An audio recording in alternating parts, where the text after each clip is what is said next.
On ne perd pas nos bonnes habitudes et on ouvre chaque demi-heure par un détour sur les marchés. Et c'est Romain Daubry au cœur de la cellule Info d'Experts qui suit cette séance pour nous. Romain, séance pour le moment toujours au-delà des 6000 points. On n'est pas loin des plus hauts du jour. Sur 6020 points, c'est une progression d'1,7%.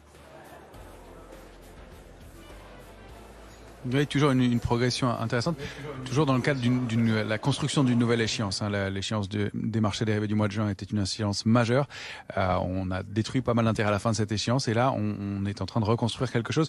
Après la pression baissière qu'on a connue au cours des dernières semaines, même des derniers mois, il est logique qu'il y ait un peu de rebond pour l'instant technique, avec peu de volume, pas énormément de soutien, quelque chose à construire.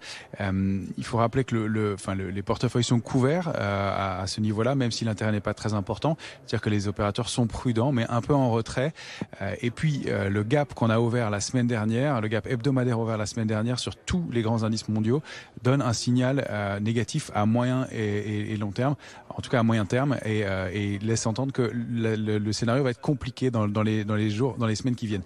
Maintenant, à court terme, on a effectivement un petit gap ouvert dans le sens inverse qui peut lui indiquer, donc sur l'indice CAC 40, on va voir s'il est confirmé sur les indices américains, mais il y a des chances, ça a des chances de se produire compte tenu de l'orientation des futurs américains, donc à leur réouverture, puisque les marchés américains étaient fermés hier, et puis pas mal de petits gaps sur de nombreuses petites valeurs, des petits gaps de rupture, alors qui font face à des structures de retournement qui sont petites, donc pas des gros mouvements à attendre dans l'immédiat, mais peut-être une latéralisation à court terme, un peu de mieux à court terme, peut-être dans le sillage aussi d'une petite détente sur le Brent aussi, mais globalement une photographie qui à long terme, à moyen et long terme est assez dégradée toujours, donc je pense que la situation va être longue, et en tout cas tout le courant de l'été au moins, avant d'avoir des choses fortes. Maintenant, il y a quelques opportunités qui se dégagent, je l'entendais, effectivement, on a envie de reprendre un petit peu de risque sur certains titres et sur certains secteurs, notamment le secteur value semble faire l'objet d'un consensus. On l'a vu hier pour une journée de férié aux États-Unis, mais il y a quand même eu des mouvements sur le secteur automobile et sur les équipementiers